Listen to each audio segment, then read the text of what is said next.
love in this space, grateful for the artistic expression in this space, in honor of Marshall Eddie Conway and the Black Panther Party and Black Panther History Month. So at this moment, we are going to begin to have a reading that is taking place with Bashi and Marcia Gabrielle. And so this is basically a reading of Domonique Conway's If I Should Die Tonight. It is her dissertation, and it is essentially love letters between her and Eddie, which is going to be really beautiful, and we get to get a sneak preview. So we should be real honored to hear this right now, okay? So I'll go ahead and read a couple of bios of our lovely folks that are going to be doing the reading. So Bashi Rose is a Baltimore-based filmmaker, teaching artist, theater artist, and musician. His work has been produced or screened at venues including Center Stage in Baltimore, Theater Project, Creative Alliance, the Schomburg Center in Harlem, VH1 Soul, y'all remember that? I love VH1 Soul, no, seriously. That's where I got all my musical education from as a teenager. Excuse me, the Lafayette Theater in New York City, Black Panther Party Film Festival, Black Film Supremacy Film Festival here in Baltimore, and the San Francisco Black Film Festival. So Bashi's kind of a big deal. Bashi began playing the drum kit as a creative tool for mental and spiritual healing, and as a bridge between the spirit and physical world, connecting him to his ancestors. In 2019, he was honored to play drum kit on the Ocean Bridges album with the legend Archie Shepp.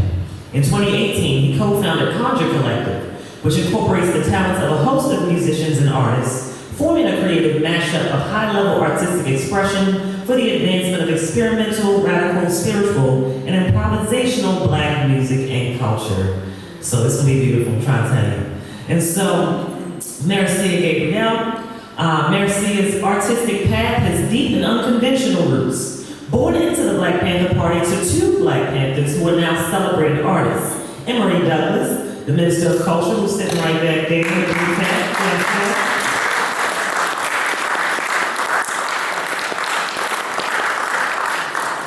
As well as Gail Ascali Dixon, artist and educator. Marcia entered the world at the height of the Black is Beautiful and Black Pride movement. Surrounded by artists and thinkers of every ilk and educated in the Black Panther School, she learned to see the world as her classroom. While in the seeds of her writing career were planted in the creative soil of Black Panther activism and artistry, they would be continuously watered in the stories her grandmother told her while pressing her hair as a child, and the care her teachers gave her in Oakland public schools, and in an emerging genre of music taking over the nation in the 70s and 80s, also known as hip-hop, y'all. So give it up right now, start clapping right now for Marcia Gabrielle and Bashi Rose, reading Domonique Conway's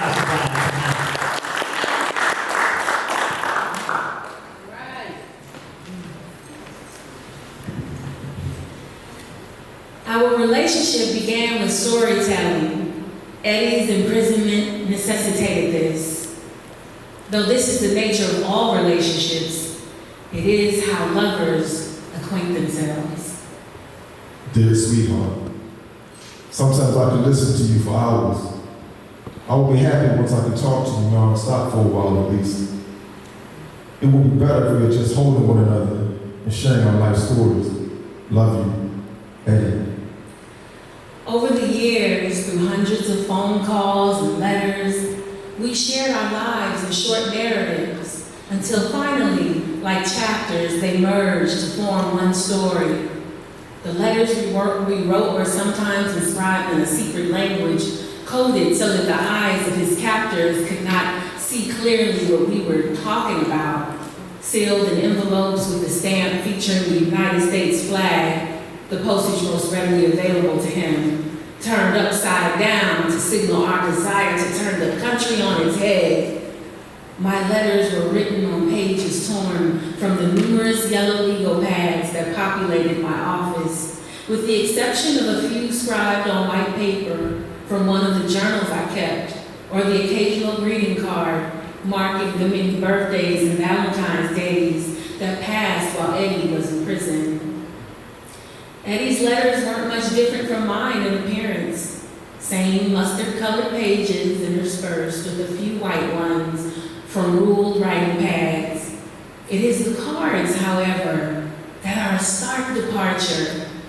There were those he purchased from the prison commissary, mass-produced with simple art and phrases like, "Thinking of you today," inscribed on the cover.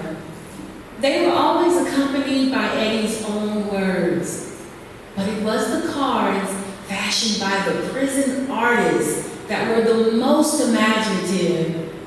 These cards arrived in handmade envelopes constructed from simple 8x10 copy paper. And they were usually illustrated with intricately detailed birds, hearts, or flowers. Occasionally, one might display a cartoon character like Snoopy on the front, a reminder of the limits of artistic inspiration in prison. When these arrived, I would rip past the cover, seeking the love language Eddie composed. Later, Eddie would craft his own missives. They were tiny cards and letters recycled from scraps of paper, postcards and old greeting cards in used envelopes that he remade to fit them. Some even had postmarked stamps. He would slip these to me during our friend of a friend sessions. Looking over these tiny pieces of paper and cardstock now, I marvel at his creativity as well as the care and thought that went into them. Then too, there's the scroll, a long letter that he composed after a breakup. It's written on paper that stretches about 3 feet in length and 6 inches in width. These letters are weighty like the word epistle. And reading them now is like holding on to a bit of Eddie. Not simply something he made, but something that love compelled him to create. Except for a few initial letters, I never signed my name, Domonique, and Eddie rarely used it to address me. Instead, I opted for sobriquets because shortly after we began our relationship, I became a volunteer for the Maryland Department of Corrections, conducting a conflict resolution program. And I would not have been allowed to do that work if our relationship was known. So Eddie dispatched the envelopes containing his letters to Lucinda, Lou for short, and later Marguerite and Sherry and Leah. The name he used in the memoir, Martial Law. Sometimes Eddie would begin, "Dear woman." The dominance in those words, leaping from the page and igniting something deep inside me, a desire to be controlled. Now, examining the dozens of letters he wrote, I laugh, thinking we probably used every name that rolled off of DMX's tongue and with these bitches on. The pages reflected a full range of thoughts and desires. Some were sexy. "Dear Eddie, I enjoyed our last calls. I really felt sexy that day. More than usual. I feel very connected to you. Sex is very powerful.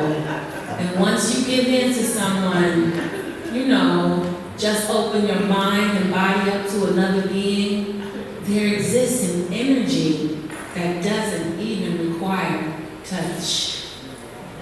Dear Lou, loving you like I do is both spiritual and sexual. I feel both strong and horny at the same time. No one has ever had that effect on me before, and I love you more for it. It's easy to say that someone gave you life or brought you back to life, but to really feel the energy and life force flow just from thoughts of you is a whole new level of love for me. You truly are my soulmate. I first thought it was lust and soon realized that you engage me in so many levels that I'm never sure where we connect the strongest.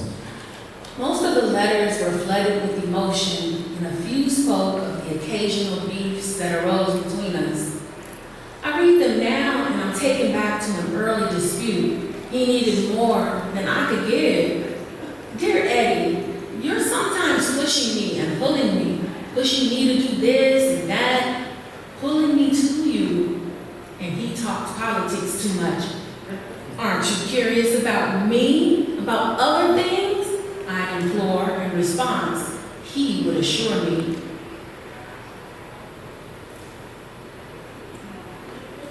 Dear woman, I will always love you and be by your side, in front of you, behind you, on or under you, but always near you for the rest of my life. The universe has given me one more chance to connect with life. Love and lust all in one person, and I would never give that up. We will have our time to be together because I feel this spiritual connection is too strong to be broken by steel or bars. I feel us coming closer and closer together. Love you, Eddie. Beneath his yearning was an urge to be seen simply as a man and to be loved. There were few people who understood the isolation he lived in, and they were all in the same situation.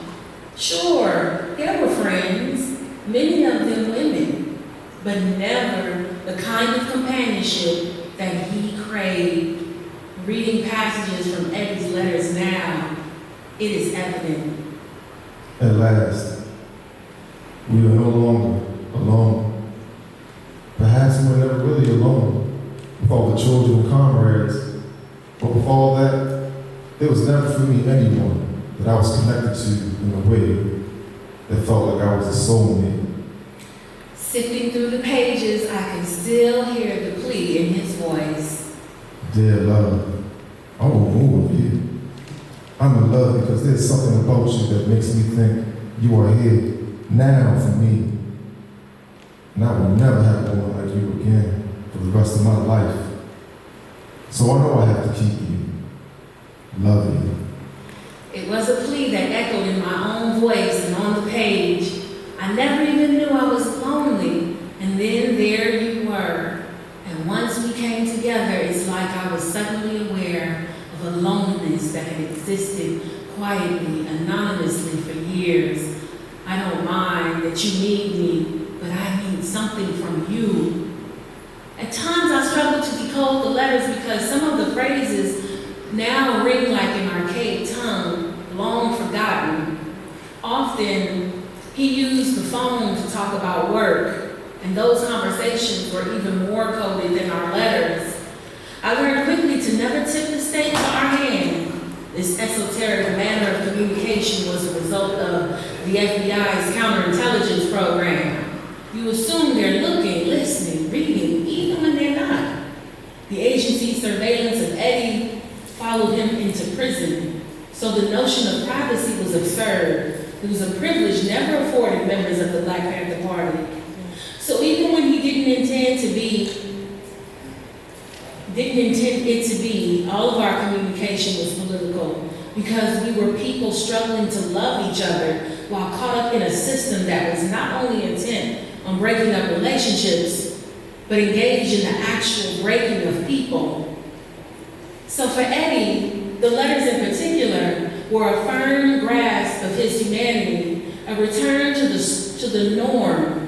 For me, it was a challenge to the conditions that forced the loved ones of prisoners into institutionalization. If there are times when I seem insensitive to your surroundings, it's just that I can't become institutionalized. Love does not understand institutions and their limitations. As a matter of fact, love is the biggest enemy of any institution. In light of Eddie's death, I couldn't help but think that what our letters held was a dying language. It is a language threatened by current policies that limit prisoners' mail with an eye toward ending the exchange of letters between those inside and their loved ones. Love was the one aspect that didn't need to be shielded by us on paper. There was freedom in Eddie's ability to share his feelings and a level of vulnerability that he couldn't convey any other time. The beauty of Eddie's letters, not found in the words he used so much as the desire that fueled them. He invoked desire in such a way as to constitute prayer. And I would become adept at answering his prayers. Rummaging through the letters, I was transported back to another time. Our love coming alive as I strolled the road of emotion-filled, yellow-lined pages back to Eddie's words. Dear love, I find myself thinking of you more than I think of myself. I feel a sense of peace and joy. The warmth and excitement thinking of you brings is like getting high. Most of the time, thoughts are making love to you. I want to be the man who makes you want to give up all other men. I want to be to you what you are to me. You are my worldview of women, the ideal woman, bad to the bone, and the best mother in the world, all rolled up into one person with a mind and a consciousness. I want to love you until you pass out. At the same time, take you to every wonderful place on the planet.